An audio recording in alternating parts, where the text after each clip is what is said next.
Hello, this is the first video tutorial in the series of video tutorials which I will prepare to help you with the first project, with the first programming assignment. As you know, there will be 3 steps, and right now you're working on the first one, which requires you to illustrate encryption and decryption procedure of the CZ cipher. This cipher requires some text to be processed by means of feeding this text into the standard input of our application, and we'll also use command line arguments to read the encryption or decryption operation and correspondingly value of a key.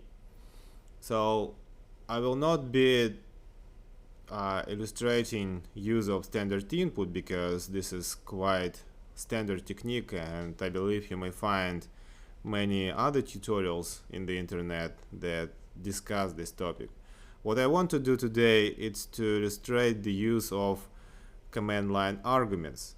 Of course, you're welcome actually to stick with pretty standard way of using command line arguments because they are already passed as arguments of your main method. What I want to illustrate you is yet another technique which is based on application standard interface, which is pretty much an open source project. With the use of this software library, you will find yourself working with command line arguments pretty easy.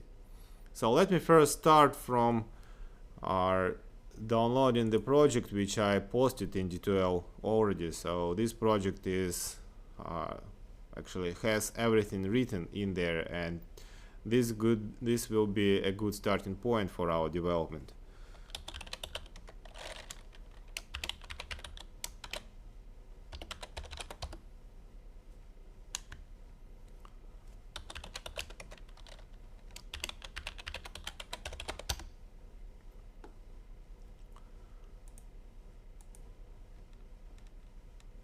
If you go to the discussion board and scroll to the first step of our discussion board, you will find my post with the attachment. So I'm going to download this attachment into workspace directory where all my Eclipse project is supposed to reside. And now I'm going to extract this archive to recover original Eclipse project. I no longer need the zip file, so I will remove it. Let me now start Eclipse and open this project in Eclipse.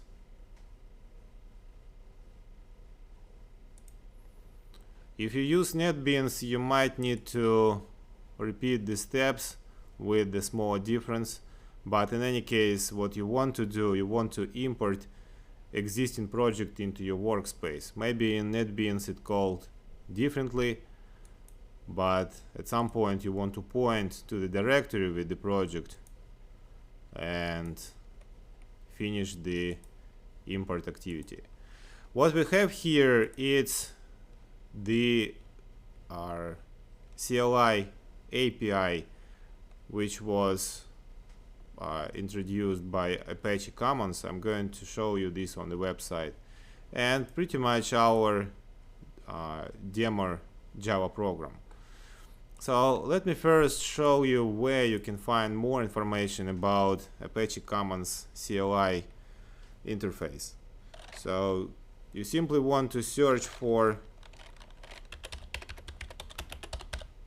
Commons CLI, and the very first link in Google will bring you to the website.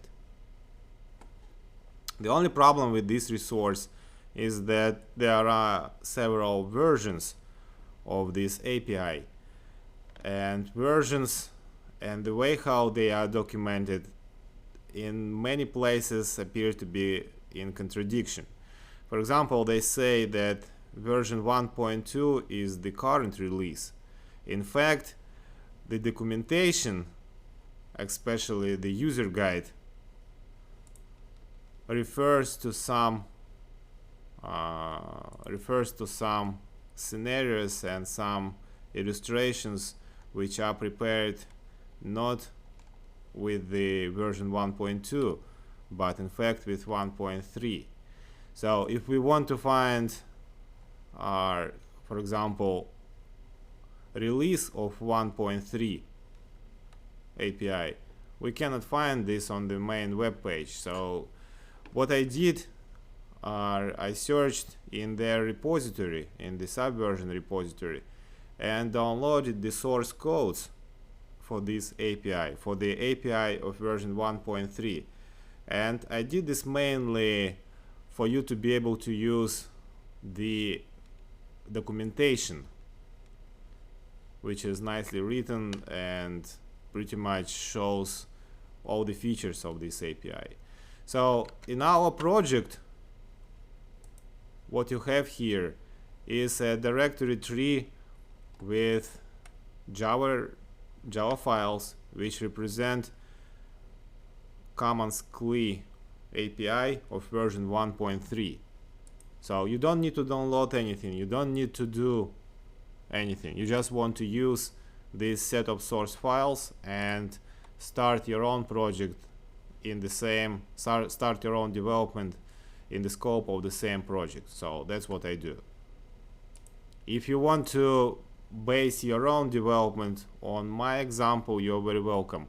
Or you can just open this and see some important concepts and copy into your project. But what you really want to have is that set of source files to appear on the src folder in your Eclipse project. Let me now show you some important aspects of the documentation. First of all, I want us to go back to the main web page of this project and scroll the way down to the user guide, from which can also be accessed in the left pane of the web page interface. From the user guide, we want to open usage scenarios, and these usage scenarios actually illustrate use of API of version 1.3, the version that we have, to do some basic steps. In particular, what they illustrate is how to create objects of class options. What is the object of class options? We can open up the Java documentation for the version 1.3 and see the definitions of the class options. Class options is used to group all possible options that our applications is about to handle. So we start from creating object of this class, and then we pretty much add options to this object. And we do this by utilizing method addOption, which you may find listed in a number of variations. So for example, you can simply add option and provide instance of class option. Alternatively, you can call addOption and provide name of the option, then flag whether or not this option will have arguments and some textual description. What we will be using, and actually what this little tutorial illustrates, they illustrate one of the ways of creating an option which will be called T. The false meaning that this option will not have arguments, and this is the description that will be printed once we require help message to our application. You know, often if you run the application without providing correct specification of the way how it's supposed to be run, usually we see the help message or the usage message. So this will be included into that usage message for that option. Having multiple options added, and later on we will see different syntaxes for that, we want to create an object of class default parser and then call method parse of this object while passing our list of created options and the list of command line arguments which we originally have from the main method. Result of this operation, it's a creation of object of class command line, which later on can be used in our application, for example, to see whether or not an option had been specified during runtime. Or we can also extract some value if some option was granted with an argument. Then calling method get option value allows us to extract the argument of this option. So this is the basics, and I really encourage you to work through this tutorial for more information. For example, here is the use of option builder class.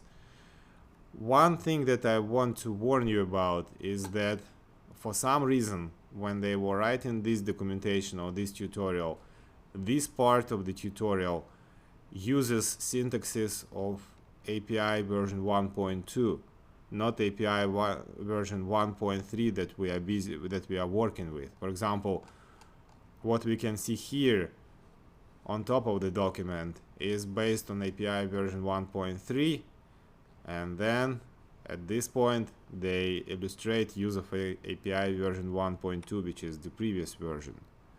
So if you don't want to mess up with all these problems and issues, you can jump to our project, which is written to illustrate API version 1.3. And let me start from showing how it works. First of all, without digging into the structure of the application, let me put an emphasis on important aspects of how the API works with this application. So we also create object of class options. Then we create an option which is called D, and having this option specified with our application during runtime, we expect current date and time to be printed. That's sort of like if -d is given in the command line argument without any arguments, because the second parameter is false, so we do not expect argument to accompany this option. So with the presence of option D at the runtime, our application must display or must print current date and time. If this option is not specified, then current date and time correspondingly will not be printed. What we also have here is something which is called option group. Option group is needed if you want to deal with a number of options which are mutually exclusive.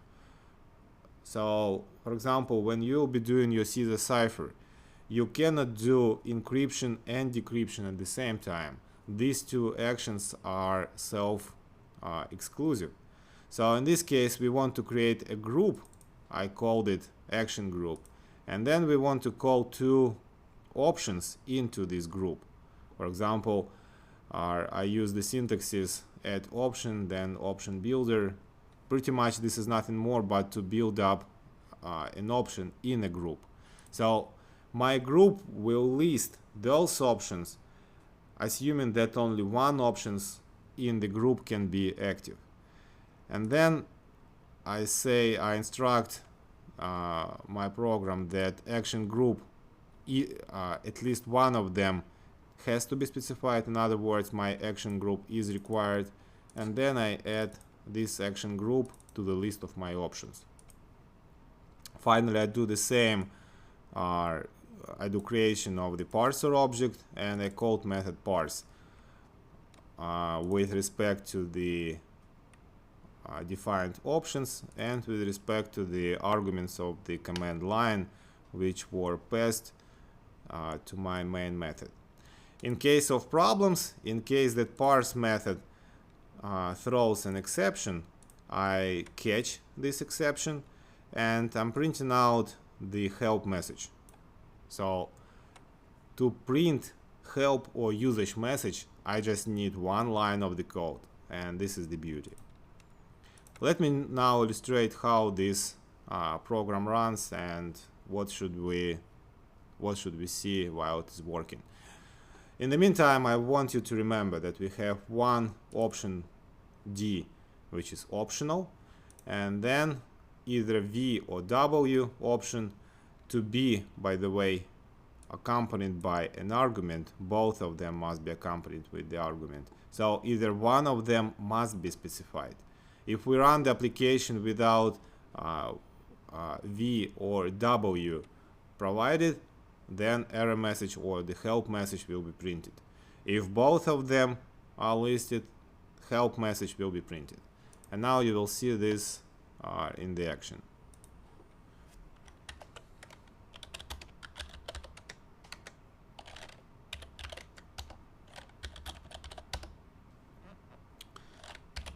So let me first start my application without providing any arguments. And this is my help message. So here I can see the error message, which is actually part of the functionality of this same line of the code. So missing required option, and here I clearly can see that V or W is missing. And also, if I look at the usage details, I can see this vertical bar, which is clear indication of the OR operation. So either V argument or W argument needs to be provided. So let me now run my application with optional option D specified.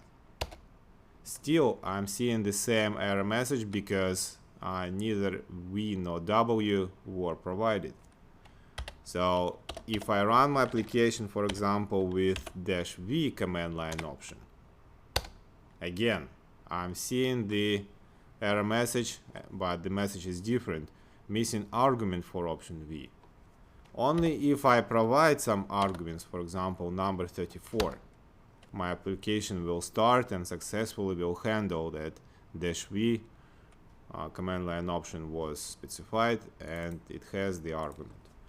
What will happen if I provide both V and W? Error message, because V and W are mutually exclusive. They cannot be provided at the same time. So if I use only W, that's okay. Now, what if I want to use my optional option D? I'm good to use it because our presence of option D will be identified and corresponding print statement will appear. So if I use option D not as the very first option but at the end, which is also possible and completely not a problem, so it will be handled and the date will be printed. So the main beauty of this approach is that we are no longer restricted about order of the option, because previously if you just handle the array of strings which is passed to your main method, you would need to say that -W is my command line arguments with index 0. This is command line arguments with index 1. This is command line argument with index 2. So if I swap them for some reason, like this, my main assumption will not be valid, because -D it's not -W, and this type of processing will result in the error. But the use of API allows me to easily handle this situation. Now we're ready to look more detailedly in how the code works. So let us switch back to the Eclipse project and let me explain you something. So first of all, our main method is as simple as just to create instance of this class.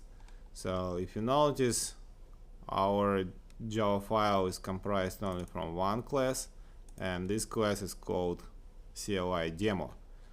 So what I do in my main method, I create instance of CLI demo and I pass the arguments which I have in turn through the arguments of the main method. So that's the first thing. Having the constructor, having the object created, this results in a call to the constructor that corresponds to this signature. The only constructor that we have is the constructor that takes array of strings. So what we do in this constructor, we call a method called validate options. So pretty much we will be doing all this work which is described in the documentation in the method called validate options, which requires our array of command line arguments. So let us see what validate options method is about. You probably will recognize many things about this, and actually we already discussed content of this method. So we create, once again, we create object of class options, we create object of class option group, we add option directly to the options object, then we add two options to our option group, then we add our option group to object options, then we create the parser, and then we parse command line arguments with respect to the given options. In case of exception, what we do, we create instance of class help formatter. Let us look at this class. We want to go to the API and find help formatter class. So help formatter class is illustrated here on this page, and again this is very strange practice because this is API for version 1.3. For some reason they illustrate the use of the API, which is version 1.2. How do I know this? Because there are no methods, for example, like with argname or create in the option builder class with API 1.3. But it's not that important. What is important for us is that they illustrate the use of help formatter. In particularly, we create a new help formatter object, and then we call print help method for that object. We pass name of our application, we pass some header to be printed on top of the error message, and we pass footer that will be printed at the bottom of the error message, and we specify that in case of problem we want usage information to be printed as well. So that's what this method is about to do. It wants to accept our instructions, prepare and print this message. So let us see how it works. Let us scroll to find the print help method. As you can see, there exist many different variants for that method. So some of them are just accept two arguments, others accept more than this. Let me count on what we do. First of all, we do the creation of help formatter. For this freshly created object we call print help method. So what we pass as the first argument, it's word jobber, and then this is the name of the class. Because I wouldn't like to hard code name of our class to illustrate the right way of running our application. For example, if I replace this by a hard-coded version CLI demo, then this would not accommodate to the change to the proper location of my class with respect to the package API. Because if you notice, when I run the application, I start from name of the class, then a period, and then name of the class. If I do a mistake in my options or command line arguments, That's exactly what I can see in the help message. If I, for example, had my class placed not in the package but directly in the source, which I actually can demonstrate. Say if we move this into the default package off of the package app. Okay, now when I run my application, I don't need to specify package name because it is in the default one, and that's what we see. CLI demo because it was properly identified. Okay, that's for the name of the class. And then my header is empty. I don't want to pass anything as the header. For the options, I want to pass the options which I already created, because these are the options which list D, V, and W. And as for the footer, I want to pass a new line character and the message from the exception, because exception might happen due to many different reasons, and I really want to specify what kind of reason was that. So my header is the message from the exception, missing required options. So for example, if I specify V without argument, it will be missing argument for option V. If I specify V2 and W5, my error message will be W was specified, but an option from this group has already been selected, V. So in other words, two options from the group cannot be listed. So what is good is that we have the detailed description of the problem, and we don't need to come up with this description. It is the responsibility of the API now. Okay, that's for the print help method. Now, if we go back to our constructor and see that validate options is listed in the conditional statement, so we expect that validate option is supposed to return something. What does it return? It returns flag of success. It returns value boolean, and pretty much it returns true if exception wasn't thrown. In other words, we haven't been here, but if exception was thrown and we happen to print out the error message, we return false. So in this case, when we use validate options, we check whether or not it returned true or false. If it was true, then we do something. What is this? Do something. Do something, it's another method in our class. And in the presence of D command line option, which we know by utilizing has option method of class command line, then we print a new date. So the current date stamp, date and time stamp. In the presence of V command line option, we will be printing value is set to wherever we've got as the argument for the V command line option. If W was present, then get option value W. So pretty straightforward. And this is the entire application, except one little thing, which I haven't commented yet. So I tried to include Java doc comments in my demo application to show you the proper way of writing the documentation for your own development. I'm not here to teach you some practices about software engineering and development, but this is just a good illustration which you can adopt.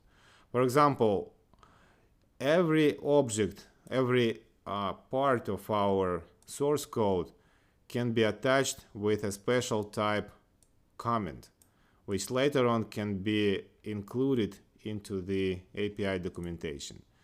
So if you, for example, want to make it sort of automated way, you want to click on the object which you want to document, and then go to the source code and generate element comment.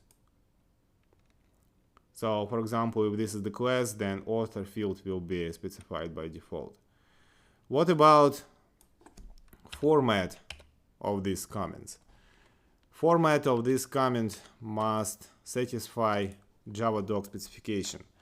So the easiest way would be just to search this format in Wikipedia, and of course you may just prefer to go to the Oracle website, but we're not trying to reinvent the wheel. We just search for the easiest solution.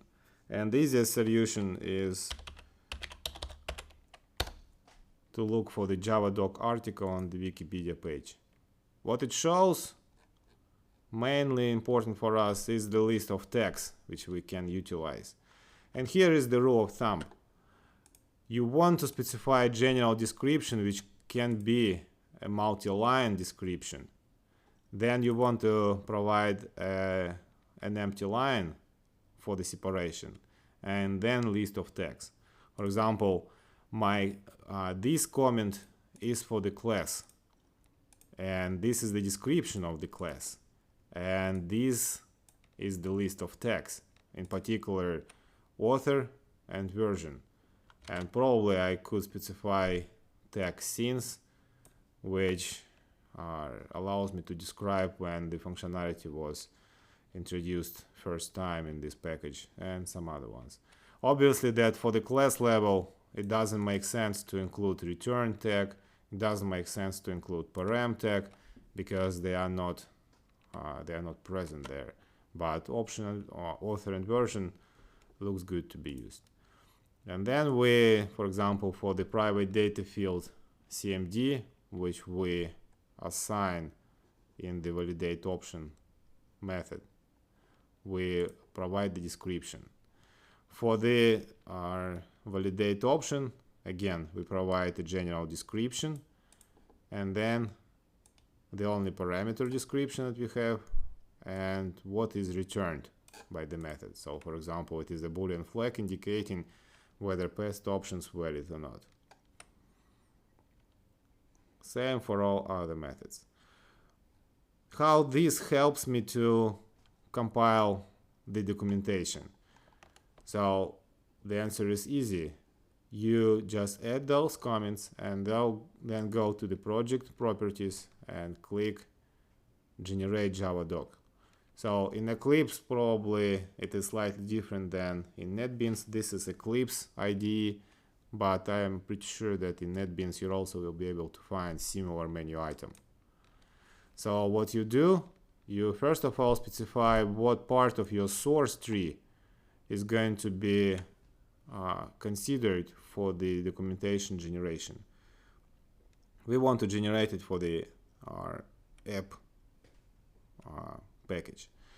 Then we assign what kind of visibility we're interested in. For example, if we leave the radio button for the public, it means that only public methods and data fields will be included into the documentation. We have a number of fields which are private and protected, so this is the highest level of visibility. In other words, if we select the private, then private, packaged, protected, and public fields, everything will be included into the documentation.